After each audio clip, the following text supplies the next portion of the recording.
All right. Hello, coffee makers, not coffee takers. Fred B. Nash is the master of cyber farms, and I am the people's chief, Dr. Joseph J. Miller Jr., and we're your hosts for the Cyber Coffee Hour.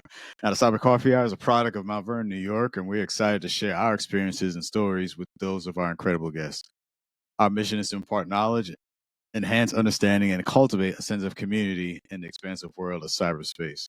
So, for today's show, we'll have a coffee chat with CEO of CyberwAIse,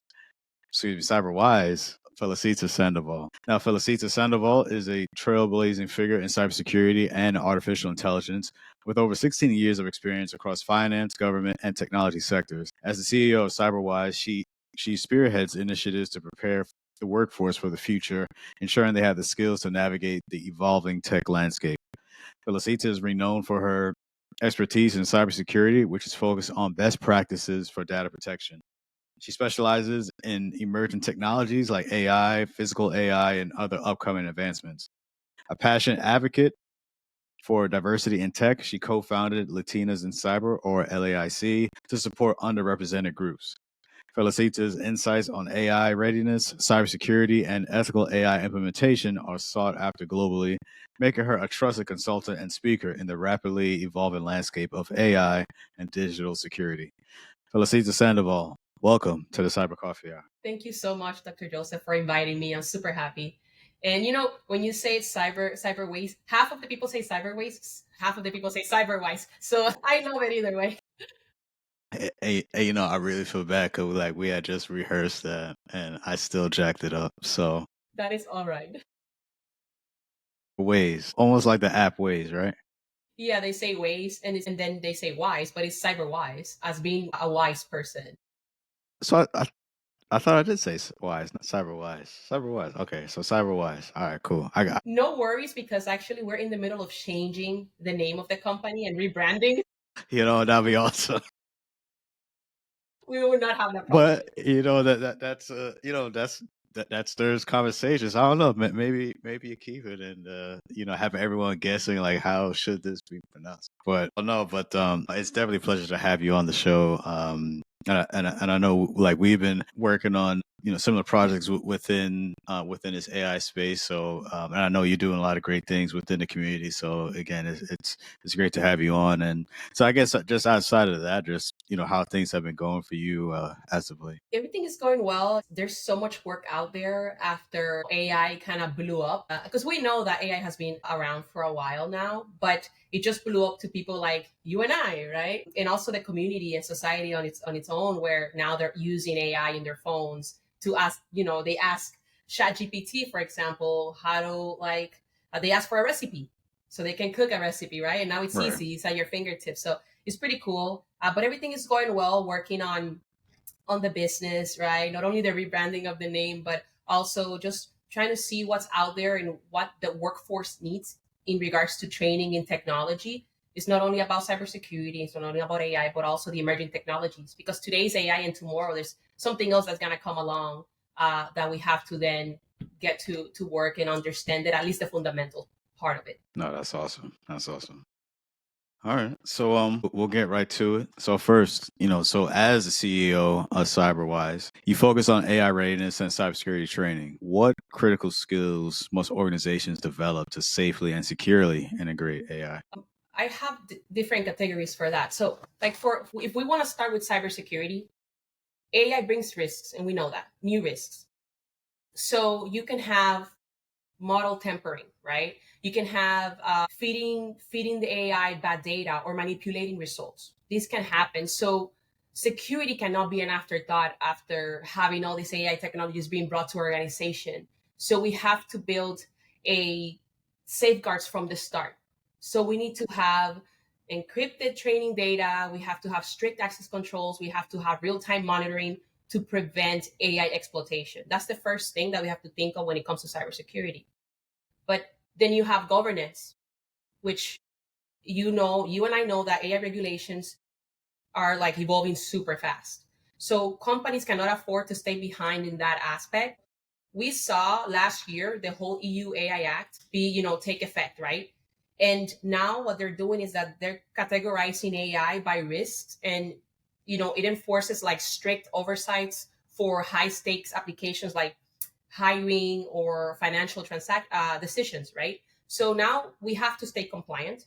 Companies need to have clear governance frameworks, and you have to think who's accountable, how AI decisions are audited, and then how bias is identified and prevented before it's deployed. Another piece, because I will talk about data security another time, but another piece is leadership.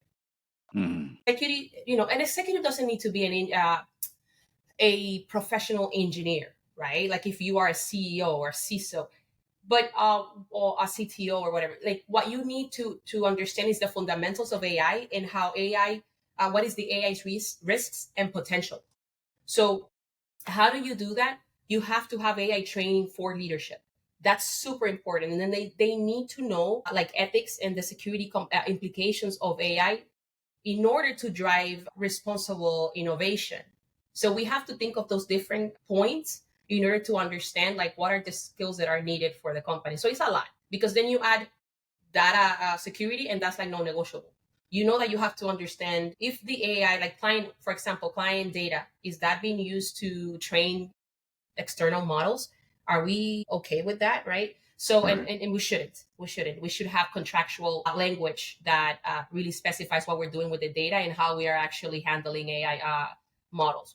So that's my take on that. And I think those are great points, and especially I like what you talked about as far as when it comes to leadership or the leadership aspect to that, because I firmly believe starting from the top, but for any organization, any team or whatever, the tone and tenor of how one will proceed is definitely established from those in leadership. So as it pertains to this, when we talk about AI governance and using AI ethically, or maybe ethical AI, I should say, I think that's going to really be determined by what does that organization stand for? Like, what are some of the things? What is maybe the organizational culture as it pertains to that, and how they treat, as you mentioned, like how they treat data, who is looking at it, how is it going to be used, and things like that. Just making sure that these organizations who may be tasked or charged with using AI or different AI models or what have you, that they are doing their due diligence and ensuring that when they are taking that on, when they're taking on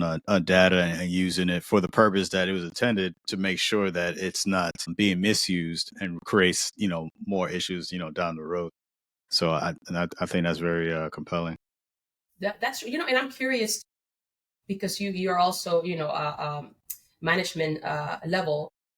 I know AI. We have actually worked aside from the podcast. We have worked or want to work on research on AI research. But what did you do to stay ahead and to also learn at least the fundamentals of AI so you can be prepared and you also are able to take into account in your own job? Well, yeah, no, I think that's a great question. I mean, I think number one, you want to make sure that you're talking to the right people that have that experience, that expertise, and ensuring that because for one, not one person is going to know every single thing, or one shouldn't pretend that they do. I think it's important that you do have the right people in the room, that you're asking the right questions and using that information to help form your decision and how to go forward, and then that information helps you drive like how it, or maybe a team that you're trying to build.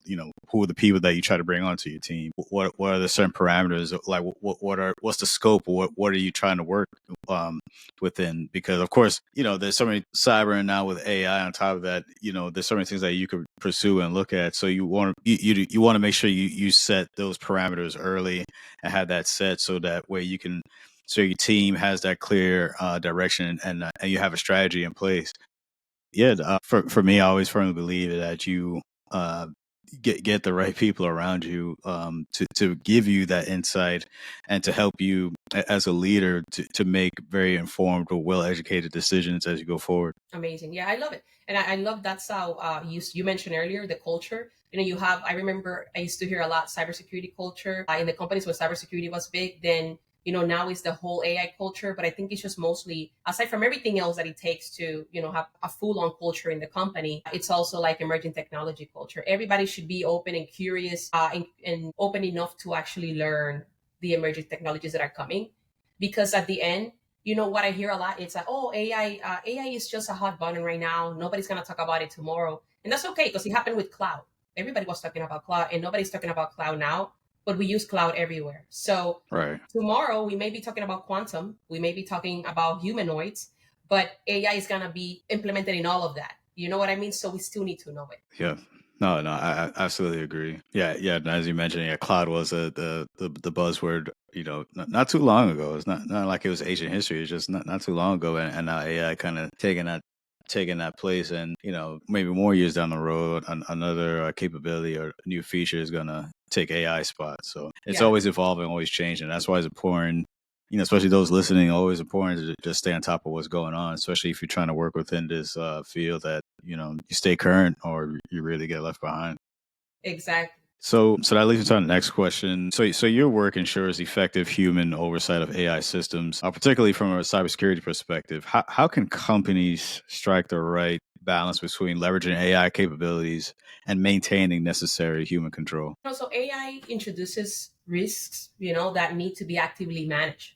So it's not only like the key is not only to like about building or deploying AI, but it's also about having a structured process in place for governance, for security, and then something that it's called vendor management, right? Now, what I'm going to say about vendor management is not new. Vendor management has been around for a long time. But because of AI coming into the picture and organizations adopting AI into the workplace, I always like to talk about it. So one of the biggest risks right now from third party AI tools is that's one of the actually I'm sorry, one of the biggest risks is AI tools coming into the organization, right? Right. Yeah. And then you have many companies that integrate AI solutions without fully assessing how these tools handle sensitive data. It's always a problem because I don't know. I know we have shadow IT, right? Mhm. And now I'm hearing shadow AI, which is maybe a developer want to use. They see the value of AI tool and they use it, but we never actually took it through the vendor management process to assess the risks that is bringing to the company, right? Because before you adopt an AI tool, you want to know how does it collect the data, how does it process it, how does it store the data, right? How Right. long? Yeah. Because we have to abide by compliance, like retention rules. Is the company that have been used, like I said earlier, to train external models? So does the company the tool comply with privacy regulations? So without those safeguards, companies can completely like expose themselves to security breaches and compliance violations, and those are either critical and they can make a huge impact, a bad bad impact into the company, or they can result in pretty high findings, if I may say. So at the same time that AI governance shouldn't only be, I don't think AI governance should only be in IT or cybersecurity. I think that it needs to be a cross-functional effort. So you Yeah. bring together the legal, you talk to the legal team, you talk to compliance, you talk to privacy, and you talk to risks teams, right? But you want to have it in a control like process or workflow, right? When you have experts in those four, or five areas, and you have a conversation with that. Hey, this is the tool that we're bringing in, and this is what we want to do. This is who's going to access it. Is it going to be only national? So, like here, let's say United States, or is it going to be something that is going to be more globally used, right? Right. Because we are having a lot of we have a lot of regulations, but I know we have the DOJ rule, right, where now organizations need to make sure that their data is not being accessed by certain countries that were listed, right? So we have to be careful with that. So there's so much, and having a structured governance process ensures that the AI tools go through like intensive review before deployment, which especially when they process client data or make automated decisions that impact customers. So we have to have that in mind. So what is a best practice that I will say, and this is what I like to do and what I do is I've seen it work well when you have an AI committee, right? They are Yeah. the ones who are like the first line of review. This committee makes up of like different experts in different type of different departments within the organization, and they understand AI. They don't have, like I said before, you don't have to. They don't have to be AI engineers. Maybe you have an expert, and then you have others that already understand it within their role, like a developer. You Right. have an engineer, you have a data scientist, but they understand AI, and they understand the potential risks before they even breach like the broader governance process, where then we're going to go ahead and make a decision. So this is way more like proactive, that a proactive approach that prevents security issues from being flagged too late, and then it makes it harder to make changes. Yeah, no, I think that those are definitely great points, as you mentioned.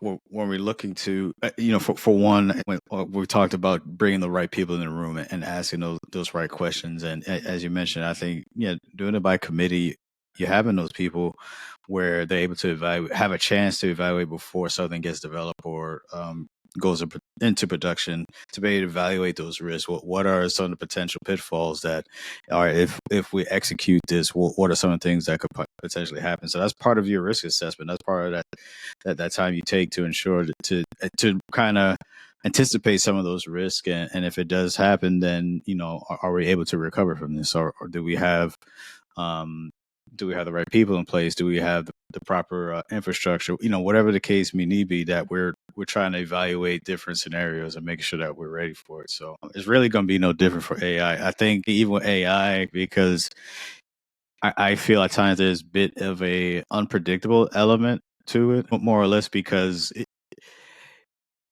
the AI models will respond to, depending on how the data that is being fed, those models that's being fed. And that's why, the data integrity is very important. And also, like, who is seeing this data, and how are they using it or manipulating it. So those are always factors you have to be conscientious of when we're dealing with any sort of like AI implementation, or if it's used, and as you mentioned, like maybe cross within like different sectors outside of cybersecurity. How is it being utilized? Exactly, because AI should support, because we were talking about human oversight. So it's like AI should support decision making, but it shouldn't operate independently in high risk areas like cybersecurity, like fraud detection, like financial transactions. You know what I mean? So Right. human oversight is very important. And when I talk about the different experts in the different departments, it's because I work in cybersecurity. So GRC is governance, risk, and compliance. So I am exposed to privacy and data ethics. So I understand it. However, I can never pretend that I'm a privacy expert, a privacy lawyer, or I cannot say, oh, I'm an engineer and I can data scientist. Like, we all know our expertise, and then we have a broader understanding and knowledge, maybe intermediate, maybe proficient on all those other areas, right? But you need experts in the room, because that is, you're talking about regulations, you're talking about findings, you're talking about like something that can cause a huge impact or material impact to the company. This is very serious. So everything, we have to rely on facts. In security, you have to rely on facts. And not, as you mentioned, the potential impact to the company, but also depending on what I guess depending on where you work or what type of products you're producing, the potential impact on people, community of people, potentially. So for example, like using AI to determine your worthiness to buy a house or to get a loan or things like that. Um, those are things that could have real world impacts and affect people's lives. So those are the type of things to factor in, and to ensure that there's to look out for, like, biases and things of that nature within AI and different AI models, to make sure that it is being used properly and ethically for everyone. So, with your background spanning finance, government, and technology sectors, how do you see the challenges of AI implementation differing across these industries? Yeah, well, it varies, right? AI adoption varies across industries because each sector has its own unique challenges. You have like its own unique risks. So, and also the regulatory landscape, that's a pretty hot area. So, while the core principles of AI, governance, and security apply everywhere, because when you use cybersecurity, or when you have cybersecurity in a workplace, it's pretty much the same concept, right? It's just a different industry, so it's a different challenge. The same thing with like governance, right? You have a governance process where you have this type of workflow, and you need these different experts in the room, but it's still a different industry, right? So the way that we manage this type of different challenges in the industry will differ, like they differ significantly, right? If we think of, in finance, right? I used to work in a financial institution. That was my first ever professional job when I was 19, working in the banking industry. And there is a lot of challenges. You have to balance innovation. I remember we used to use the terminal, we call it, and that's how we used to do the transactions. And to the point that now, I remember before I left in school coming, they didn't have to fill out a paper anymore. They would just put in their debit card, and I would like, their identity is part of the identity process. So that was actually great. Financial institutions right now are heavily regulated. They have the GDPR law and other serious regulations, which means AI decisions must be explainable, they must be auditable and fair. That's like the big thing right now. AI is also critical for like fraud detection and risk assessments, right? So you have to actually have that implemented. So if these models aren't properly secured, then they can become targets for manipulation, right? So Right. Right. the financial industry, it's a huge challenge on its own. But AI, AI is a really big advantage because you have fraud detection and they can use it for that. I remember when I was working in anti-money laundering sector, was a lot of it was manual, and I remember that I had to go into the account and look at all the wire transfer that came out. And you want to see like who sent the wire transfer, who are they, and then you have to kind of tell a story like, oh, this person belongs to a gang. So then now you kind of see, okay, they placed this money here, this money is dirty. So you have to tell a story. Right. So that's the finance part. But then if we look at the government, which is, I work for the government too, but I know this is your sector as well. You know very well that this is focused on transparency, ethics, and then public trust, which is the huge one, public trust. Right. So AI is being used in law enforcement, in social services, and in immigration. But when decisions impact citizens directly, that's when accountability is non-negotiable. And we're having a huge issue. And we're not going to get into politics right now, but that is happening right now. There's a lot of changes happening, right? Because of accountability not being taken. And that's the sad part. But that's why we have to have a system. So now one little thing that I wanted to bring up is, and it's an example, when you have, for example, facial recognition, right? If an AI system is biased, it could lead to wrongful arrests, right? Or privacy violations or any like public backlash. Because we have seen this before. We have seen many things happening the last 2 years where it target more people of my skin color, your skin color, right? And for some reason we're in a jail cell, like, and we're like, what happened? I didn't even do anything. Right. So that is a huge issue. So to mitigate those risks, right, government needs like more stricter rules, like, or more strict AI governance, like third-party audits, human review for AI generated decisions, right? And invest more in like secure AI infrastructure. But then how do you do this? How do they do this? How are they doing this? So we're still learning about AI and how to integrate it in the government as well. But I mean, I would love to hear your take because I know you are right now in the government.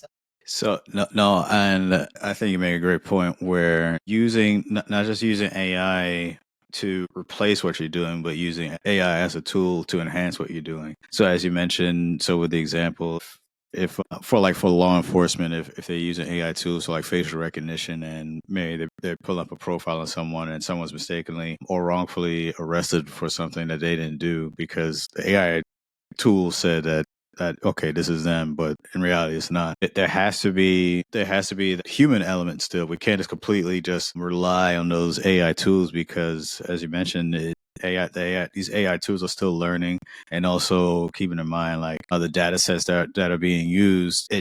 That always needs to be evaluated, and then also when you do get these results, there has to be that human element or that human audit, as you mentioned, to go back and verify these things to ensure that, okay, was this correct? Yes, the AI tool that we use brought in this person or identified these individuals, but is that really the case? That there has to be, like I said, that human verification, auditing, I guess whatever adjective you want to use to that, to ensure that, because just keeping in mind or just being conscientious of the fact that these models are not completely there yet. It's always going to still be evolving and changing, especially when you're trying to bring in data from, when we're talking about for like different skin tones. Like how do we know that they're getting enough the sampling size for every person from every different race and cultural background, to efficiently provide a sufficient model to that you can, I guess, close to 100% rely on. And that's why I feel you can't really do that because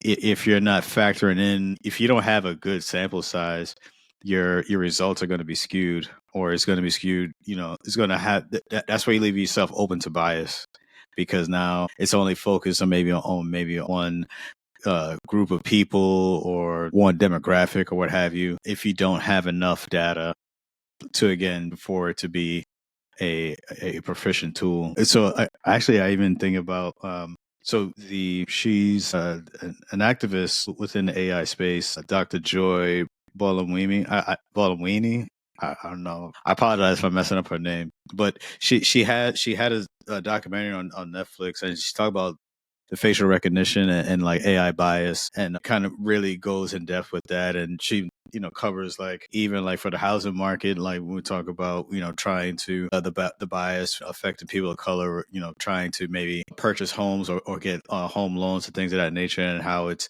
wrongfully it's being used against them essentially. So those are the things that, and again, if you haven't seen it, those listening, if you haven't seen it, I have to put it in the show notes. Again, very good documentary, especially if you're trying to learn more about that. When we talk about AI bias, and she also has a book too. I feel like I'm promoting her. I don't even have her on the show, but she is doing a lot of great work in this space as well. But again, just to your point, Felicita, like you want to make sure that we are taking those necessary steps, knowing that, or we should have in the back of our mind that, okay, these AI tools, they're good. They're helping me to do my job, but I can't 100% rely on them. There still has to be that human element going back, or the human auditing going back and ensuring and double checking or verifying, okay, this the case. So let's see. I think we get in trouble when we try to 100% rely on these tools, and they're not, and the data that's being used is not sufficient. It's not a big enough a sample size for one to utilize. Yeah, and that's why there's something that I always say, because you just mentioned, I always say this is quality over speed. So if we, the key is, if we want to put, we need to put AI safety protocols in place before deployment. For me, that's the best way, and that's what we have done throughout the years when it comes to security, right? So we have to do it with AI as well. We need to make sure that we continuously monitor models for bias and drift, but then we also implement like very strong security measures. And that applies to what you were just talking about, which is the bias and where do we get the data to feed these models in order for us to have that technology where it recognizes, and why is it always bringing some backlash because it doesn't recognize my skin color. So yeah, it's speed. I would say quality over speed. Yeah, no, I firmly agree with that. And as I mentioned, for Dr. Joy Bolamwini, the Netflix documentary is called Coded Bias, and her book is called Unmasking AI. So again, those are very good, especially if you want to learn more about this space, and also specifically when we talk about the different biases of AI. Coded Bias on Netflix, very good. I saw it, so I recommend it as well. Yeah, I watched it a couple of times. No, it's very good. It's very enlightening, and yeah, I think it opens your eyes to a lot of things that we never paid attention before. Because even in her book, when she talked about, I think what started everything for her, I believe, like if you go to like a restaurant or something, and you have those automatic hand washing, the hand washing faucet, the sink faucets. But like it wasn't recognizing like her skin color. Like, so when she put her hand under, like for the sensor, it wouldn't turn on. But then if you had a lighter hand, it would recognize it, and then the water would come through. So it was just stuff like that, and that's what kind of, I believe that's what prompted her to start her study in relation to um, AI bias. All right. So as a co-founder of Latinas in Cyber, you're passionate about inclusivity in tech. How can the AI and cybersecurity fields be more diverse, and how would this impact the development of these technologies? Yeah, diversity is necessary for building safer technology. We were just talking about bias, right? So right now, the field of AI, the field of cybersecurity struggles with representation. And we know that. We are in that space, and we see that. And that lack of diversity has always brought real consequences, right? So First, like if we want to, we need to expand access to careers in AI and cybersecurity. There are two, like I always see so many talented people that they never even considered coming into the field because they weren't like exposed to them early enough, or they face financial situations, or like one of the big ones is certifications, or university degrees are super expensive. Actually, let me mention something here in Miami, right? Our community college, Miami-Dade College, is offering AI degrees, like a associate degree, bachelor's degree, even certifications. And they have a scholarship, full ride scholarships that people can apply. So it's basically a free degree, right? Available for those that are like, I think is the residents of Miami-Dade, right? And for me, I think that's like a step forward. That's a step forward. I'm super excited that we have that because we need more of those initiatives. So we also need like to change by investing in K through 12. We want to do STEM outreach. Just 2 weeks ago, I did a workshop for juniors and seniors in high school. And they were so excited. I mean, they told me so many stories about how they have gotten text from like their UPS package. It's in the front door and they're thinking it's their package from Shein, from the clothes company. And they click on it, put their credit card, and then suddenly their information was stolen. So they really need that info. They really need the user experience kind of training, but also some of them came to me, it's like, oh, I want to work in cybersecurity, or I want to work in AI, or I want to be a data scientist. But some of them just think like, well, there's either we don't have this type of uh, area or clubs in the school, or they feel like, well, we don't have enough money or enough education to know where I can go, that this can cost me a little bit less, right? So we need more scholarships. We need apprenticeship. We need supporting community programs like Latinas in cyber, like Women in AI. We have Blacks in cybersecurity. Companies like mine, like CyberwAIse, where we actually tailor workshops and seminars for not only for cybersecurity roles, but also the user experience in AI, user experience in cybersecurity. And this is more of an emerging technology company more than anything. So any emerging technology that we know is coming tomorrow, we're gonna train on. We're gonna train you today. That's what we need. So when people from all backgrounds have opportunities in tech, the entire industry benefits from that. Right. So that's my point. I'm very passionate about that. No, and I think that's amazing because I firmly believe that if we're for one, if we're really trying to, if we're serious about growing this industry within cybersecurity, I think it starts with the kids. We need to make sure that kids are exposed, or they have the access to these different resources.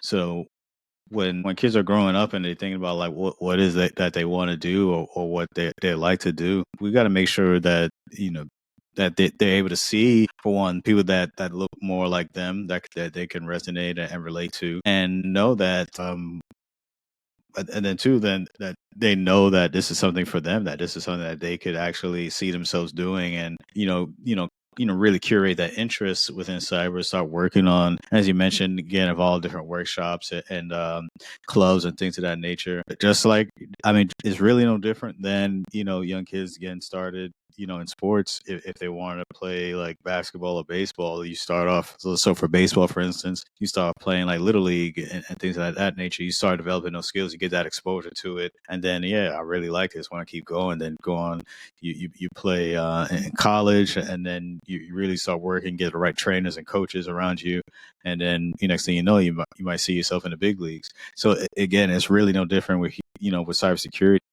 We have to make sure that where these young kids are being exposed, and they have, like I said, they have the access to resources, they have access to people that they could, for one, that they could relate to and be able to talk to, and ask these questions and find out what are especially when the kids are trying to figure out like what exactly they like to do, and they're developing their own personalities, and they can see how it kind of ties into what they want. They need that guidance, and we got to make sure that it's provided and it's available to them, so that way we're just removing those different roadblocks out of their way, so that way they can confidently pursue that career field, that career that within cyber, that I mean, you never know. I mean, they could be the next ones running their own companies and organizations because they got that exposure from very young. And we got to make sure that we're not standing in the way of that. So I think what you're doing is great.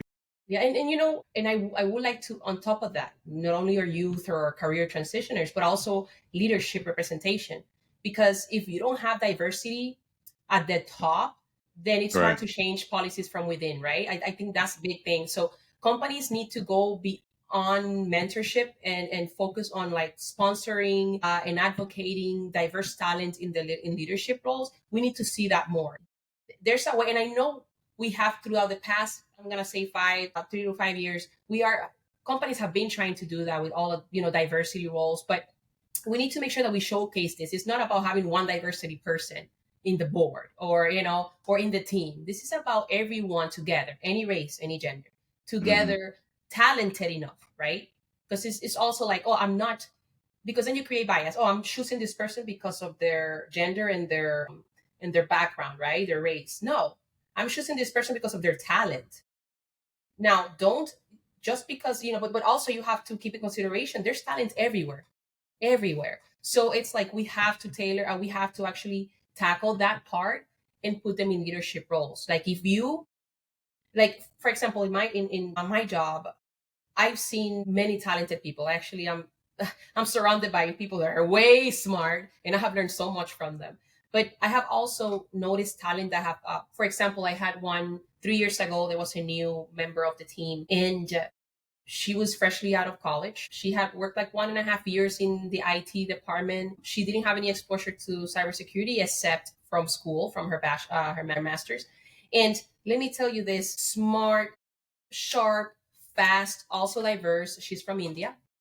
And I was just completely shocked by her curiosity, but also by her level of understanding all of the most technical parts and the gaps that we wouldn't catch. She will catch them like this. So that is talent right there. And for me, I'm like, that is someone that I would love to mentor and shape to become a leader of a company, right? So little by little, you start monitoring that person and helping them. That's my belief. Now, we have other leaders in the company who will do that. But in my mind, that's what I think. It's like, if I ever have a company, because I didn't have my company at that time, if I Yeah. ever have a company, I'm going to always make sure if I see someone to make sure that I have the right resources to actually help that person grow.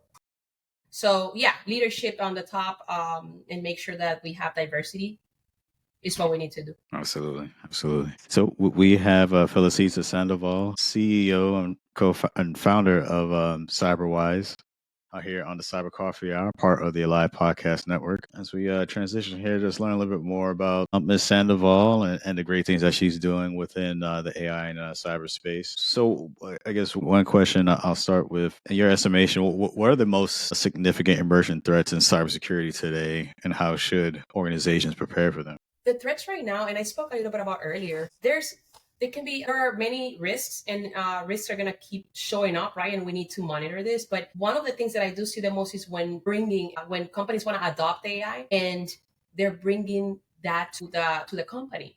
And like I said, I had mentioned that earlier, which is you need to have the right system in place in order for that to function. We can talk about social engineering, which is one of the big ones as well.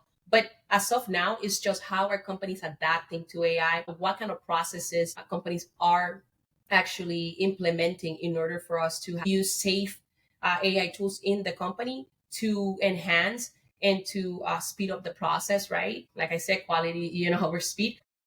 How can we use it to enhance our work as employees, to make money? That's a big part of the company, Yeah, right? They want to, how can I make money? How can yeah, I cut off here and make money here, which is totally understandable. So, but I do see it's just that it's like adopting AI. And I still have from my company that I talk a little bit about it a little bit later, but from what I have gathered from clients that I've talked to, is that some of them have told me stories how they are afraid to bring AI into their companies because they, one, don't trust their employees, which is like, I can't believe it, but it is true because one of the first, what's the weakest link? My friend always says, I said, what's the weakest link? Well, humans are the weakest right, link, right? We yeah, are the weakest link. So it's all about training the workforce and then training executives, right? From different departments to understand how to adopt AI. So we train the workforce to understand emerging technologies, and then we train the executive level, right, the leaders, on how to adopt it. And first, obviously, you have to train leadership, and then you train the workforce, right? Because that way they can start instilling that in the culture while the workforce right. is learning. Oh, absolutely. What key challenges have you faced in your journey to success, and how did you overcome them? I will say that is the technical challenge. So let me give you a little bit of background. I did say earlier that I worked in the financial institutions, right? I worked for 7 years. Then I became a fraud investigator, anti-money laundering investigator for the government. And I worked there for around 5 years, maybe six. And then I transitioned into cybersecurity. And what happened? Cybersecurity has always called my attention because I love auditing, right? And I was an audit. When you're an investigator, you're auditing, heavily auditing companies, heavily interrogating, but I would just say interviewing suspects, interviewing victims, right? And that transfers into when you work in the part of cybersecurity where it comes to like risk assessments and you're conducting audits, client audits, either if it's external or internal, right? Um, that transfer for me very easily.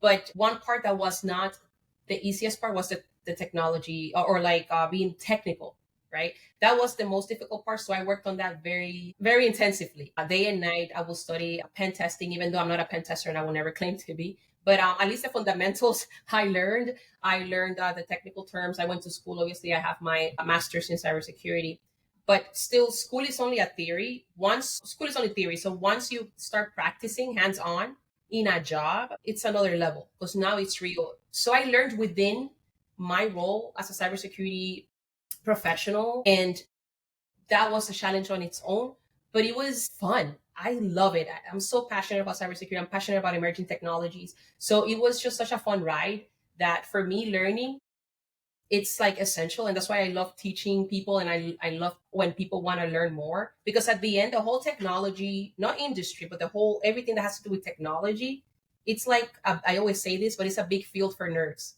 so I love it. Yeah. I'm sure you love it, so yeah, but that's Oh, absolutely. that's my thing, yeah. Yeah, no, no. And I think that's where you see the great success too, is when you have that natural love and desire for this field, and because you love the work that you do.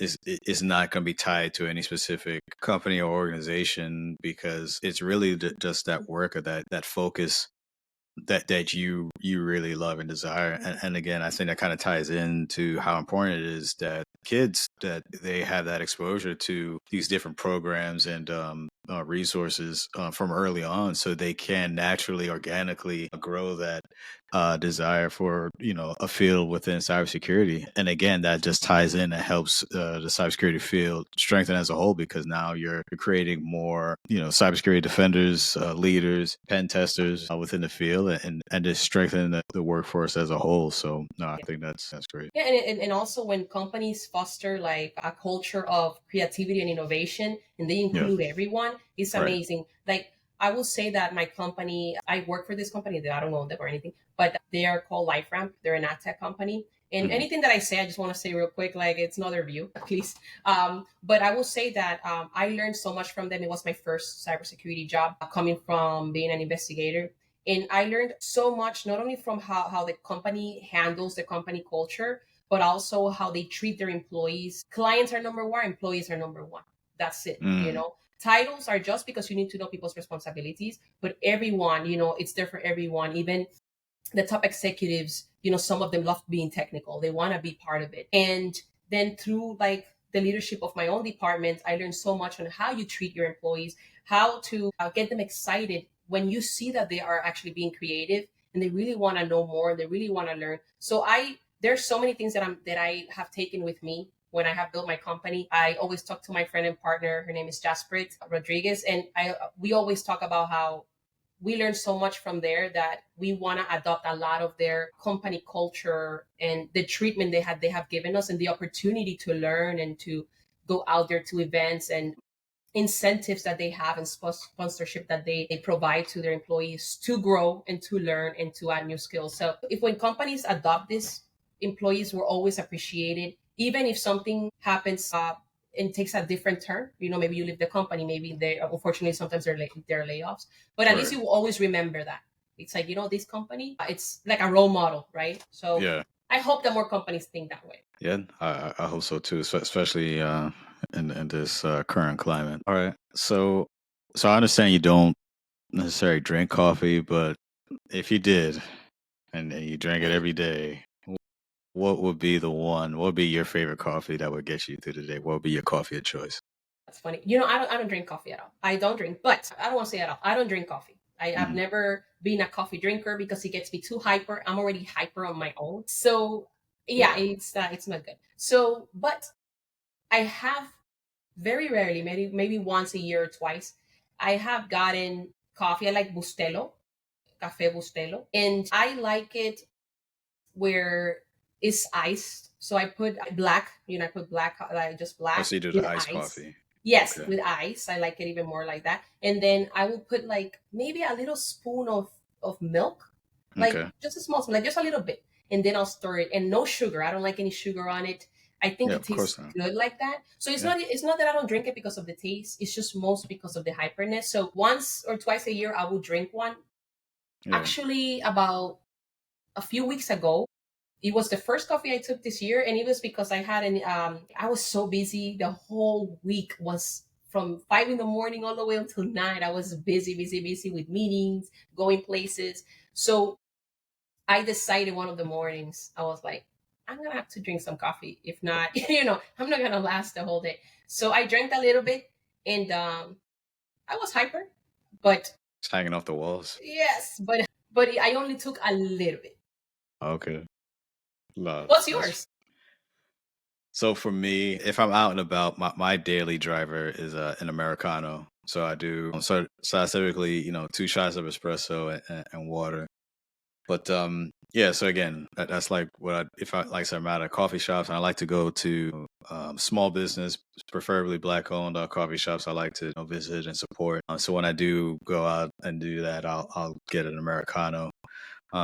Usually I'll do like the lattes more as a treat from time to time, but mainly I do an Americano. But then while I'm at home, I put a lot of work into my espresso machine. I mean, I think I've gone through quite a few different machines because I just overwork that thing, man. So, especially as I'm, working and especially around dissertation when I was, studying for my doctorate. I mean, it was going to overtime. So, the espresso would get a call from me. Say, hey, man, my machine busted. I need another one. So, yeah. So yeah, I use my espresso machine like while I'm at home. And then if I'm out and about, I typically will get like an Americano, the black, no sugar. That's pretty good. Oh, that's good. No sugar because it Yeah. tastes good. It's funny because you're like mentioning types of coffee, and I'm like, yeah, like I know. Like I don't know any type. I don't even know what those types are. But you're talking about when you were doing your dissertation, and now I'm working also my PhD, and I feel Yeah. you. But Yeah. it's so crazy because I'm like, I can't have it. So then I have to like it's raw, just me with my own hyperactivity, working on my schoolwork. But I feel like maybe sometime I should have a little bit of coffee to get me through. Yeah, I mean, maybe you start slow. Just get like a little small cup, or even just like the espresso shot. But no, but that no, but that's cool. So, if you could have any superpower to help you in cybersecurity, what would it be and why? We talked about this.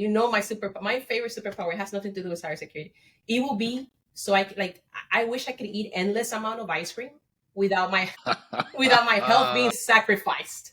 I just want to eat endless amount Yeah. of ice cream and my body will stay the same. My health will be perfect. No sugar spikes or nothing. Oh But man. unfortunately, I can't eat no ice cream. But that would be like my favorite thing, or even eat food like without jeopardizing health. That would be the superpower. But in cybersecurity, to be more serious, Yeah.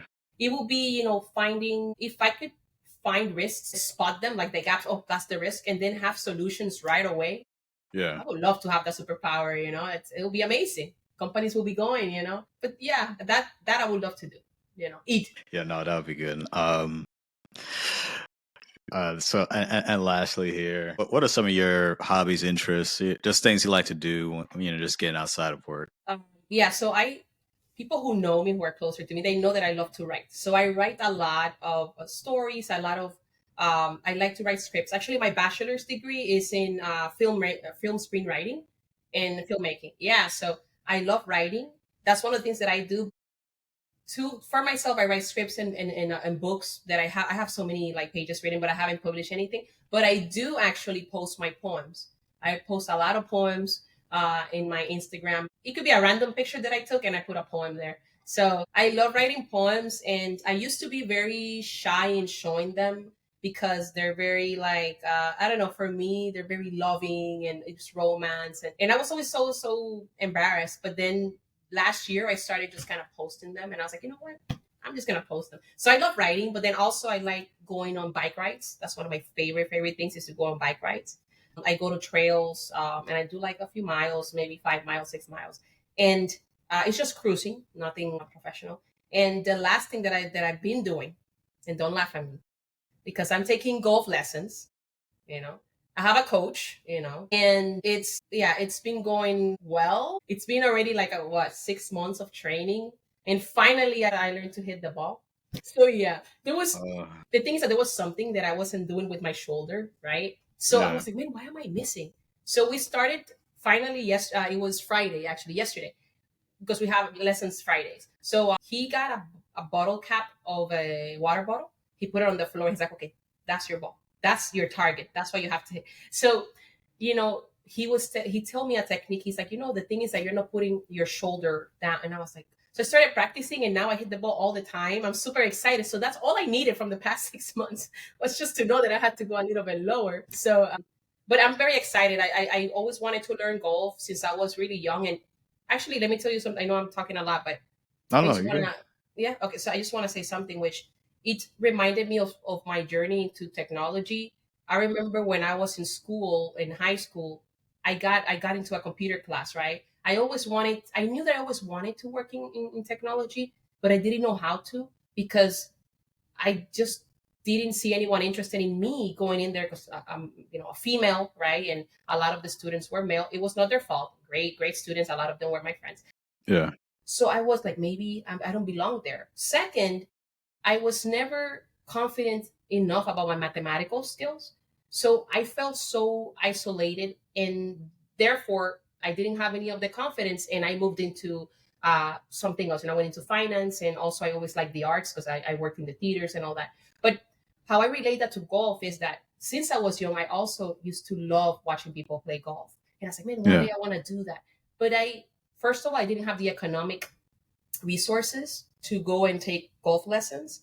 And I thought, oh, I'm never going to be a good golf player because I don't even know how to play sports. And I love football, American football, and I love soccer, which is, Yeah. football too, right? Yeah.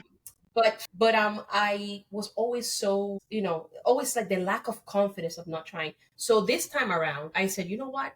Last year, I was like, I'm gonna take golf lessons because I know that I could play, and even if I've never played a sport, why not? I'm a woman, so what? I can Right. also do this. Right. This has empowered me. So now I hope to finish my golf lessons and be able to play with my friends who always like to go, to play golf. They have invited me a few times, and I don't want to embarrass myself, but I told them when I'm ready, I'm gonna go play golf with you guys. So hopefully it's coming soon. Oh, that's what's up. That's pretty cool. I'm glad you're finally hitting the ball now. You put in the work, you're persistent, you stayed with it, and now you're hitting the ball. Yeah. That's awesome. No, Felicita, it's been an absolute pleasure having you on the show, and I enjoyed this conversation with you, and just learn more about you, and just the great things that you're doing with your company. And so, before we go, I'd like to just leave it up to you. Anything you'd like to share with our listeners before we sign off? I just would like to say thank you so much, Dr. Joseph, for inviting me. It's always a pleasure to have different types of conversations with you. I always learn something. But for your listeners, if you want to go ahead and follow me on LinkedIn, I'm always very active. Shoot me a message if you want to learn more, if you want to learn about cybersecurity, and also if you want to learn about the company CyberwAIse. We are recently about to start changing the whole branding of the company, and we're going to dedicate ourselves to learning about emerging technologies. So just shoot me a message, follow us, and I'll be more than glad to have a chat. Awesome. Thank you. And thank you for joining us for another episode of the Cyber Coffee Hour, part of the Alive Podcast Network. And if you enjoyed this episode, explore more engaging content in the Alive Podcast Network app. By supporting this podcast and nearly 100 other Black hosted shows, you can enjoy ad-free listening while contributing to a diverse range of voices in the podcasting space. We appreciate your support and look forward to sharing more insightful conversations with you in our next episode. So until then, keep brewing those ideas and stay curious about cybersecurity. All right, that's it. It's a wrap. We out of here. Peace.